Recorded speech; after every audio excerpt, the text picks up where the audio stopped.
संदेश खाली के मुख्य आरोपी शाहजहां शेख की कोर्ट में पेशी। बशीरहाट कोर्ट ने शाहजहां शेख को 10 दिनों की पुलिस रिमांड में भेजा। संदेश खाली में महिलाओं ने मनाया जश्न, एक दूसरे को खिलाई मिठाई। शाहजहां शेख की गिरफ्तारी के बाद लोगों में खुशी। हिमाचल में सियासी उथल पुथल के बीच सीएम सुक्खू की नाश्ता पॉलिटिक्स। विधायकों के साथ अहम बैठक कर रहे हैं सुक्खू। जम्मू कश्मीर के मुद्दे पर यूएन में भारत ने पाकिस्तान को फिर सुनाई खरी खरी। कहा अल्पसंख्यकों को लेकर पाकिस्तान का रिकॉर्ड बेहद खराब। जम्मू कश्मीर में प्रशासन का बुलडोजर एक्शन। सांबा के बीरपुर इलाके में कुख्यात ड्रग माफिया जिमी का घर ध्वस्त।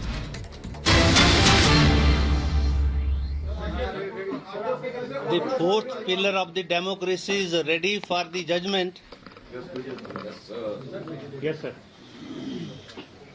जैसा कि आप सबको विदित है, कल प्रेस में भी मैंने ये कहा था कि एंटी डिफेक्शन लॉ के तहत जो पिटीशंस 6 माननीय विधायकों के खिलाफ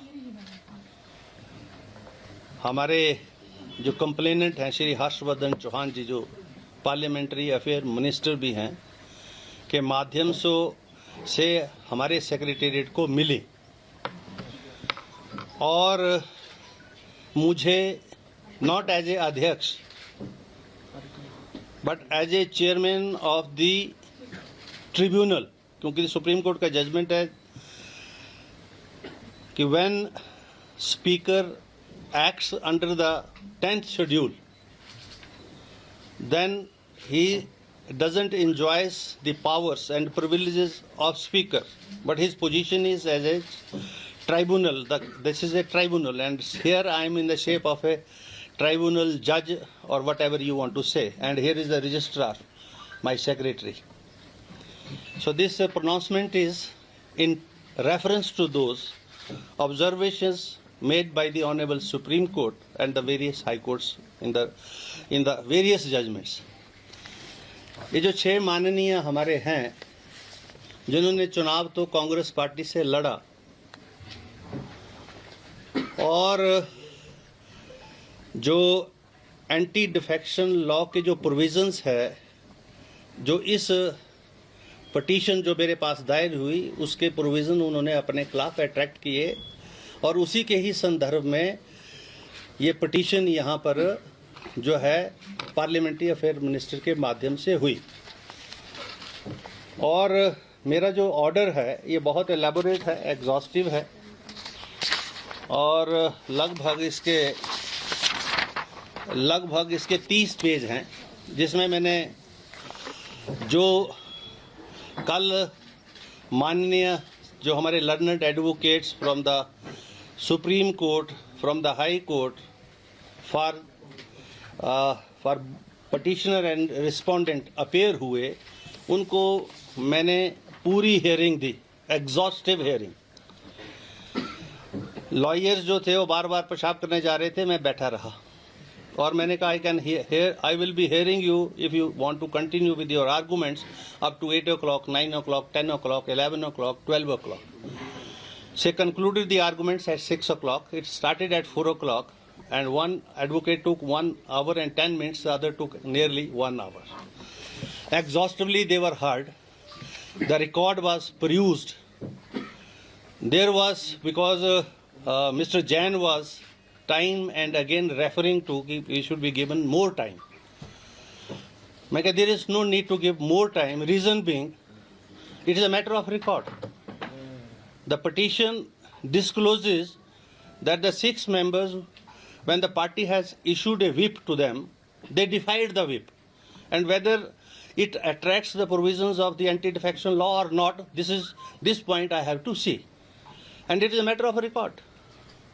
The honorable members, they were present here. They have marked their presence in the Vidhan Sabha register that we have seen. That is a part of the record also. And when these cut motions and the demands were put to vote, they were not inside. Yesterday also the finance bill, when it was presented in the House, and it was to be passed. They were not there in the house, so they had defied the whip, and they have attracted the provisions of the anti-defection law. And the judgment part is, and you can ask further questions also. Consequently, after this, I hold that the respondents have incurred disqualification under para 2, 1, clause 1, subclause A of the 10th schedule, and therefore I hold and declare that respondent number 126 ceased to be member of Himachal Pradesh Legislative Assembly with immediate effects. This is order. They ceased to be the member of this august house, honorable house. Now, the rest of the things, if you want to know much more, then you can ask them. मैं ये कहना चाहूँगा कि मैंने उनको अयोग्य घोषित कर दिया है, अब वो इस माननीय सदन के सदस्य नहीं रहे। और अब ये जजमेंट जो है, that is for judicial scrutiny also, that will be, you see, चाहे हाई कोर्ट होगी चाहे सुप्रीम कोर्ट होगी, इसकी जुडिशियल स्क्रूटनी भी होगी। मैंने अपनी तरफ से ये प्रयास किए हैं कि दोनों पार्टियों को पूरा टाइम दिया है, और मुझे इसलिए इस ऑर्डर को जल्दी करना था क्योंकि एंटी डिफेक्शन लॉ के अंदर जो इंटेंशन है उस लॉ की, और कमीशन, जो लॉ कमीशन की जो रिपोर्ट्स हैं, वो ये बोलती हैं कि आया राम गया राम की पॉलिटिक्स नहीं होनी चाहिए। अगर आप एज ए कैंडिडेट जब शपथ लेते हैं और शपथ लेने के बाद किसी पॉलिटिकल पार्टी का कैंडिडेट बनते हैं, तो आपको जो है उसी ही पार्टी और विचारधारा के साथ रहना चाहिए। जिसका दूसरा पार्ट भी है, जिसमें जो है जो प्रोविजन ऑफ विप नहीं है, जो राज्यसभा की वोटिंग है उसमें विप नहीं है, इसलिए मैं उस पार्ट को छेड़ा नहीं। मैंने उस पार्ट पर मैं नहीं गया, मैं सिर्फ उस पार्ट पर गया हूं जो एंटी डिफेक्शन लॉ के प्रोविजन को जो है अट्रैक्ट करता है। वो भी पार्ट जो है उसके ऊपर भी मैंने अपना व्यू पॉइंट दिया इस जजमेंट में कि सुप्रीम कोर्ट उस चीज़ को भी अच्छे तरीके से दोबारा से देखे, और जो इलेक्शन कमीशन की जो डायरेक्शंस हैं, जिसमें उन्होंने वोट जो है दिखा के डालने की बात कही है, नहीं दिखाएंगे तो इनवैलिड हो जाएगा वोट।